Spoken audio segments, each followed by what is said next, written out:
आप लोग जहाँ भी होंगे स्वस्थ होंगे, मस्त होंगे, अपने अपने काम में व्यस्त होंगे, आशा करती हूँ। और देखिए अब हम अपने मायके गए थे, अपने मायके से चल आए हैं अपने ससुराल। अब यहाँ से हमारा वीडियो बन रहा है, देखिएगा कैसा लग रहा है। जैसा लगेगा वैसा कमेंट में बताइएगा। देखिए अच्छा नहीं लग रहा है क्योंकि तो भी हम आ गए हैं।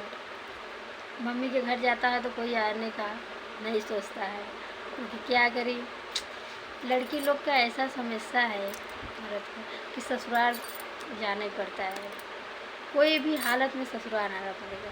तो यही से हम देखिए कल का आए हैं, आज यहाँ से यहाँ का वीडियो डाले हैं। और देखिए अब यहाँ का वीडियो देखिए, वहाँ का तो लोकेशन कुछ और था, यहाँ का लोकेशन कुछ और है।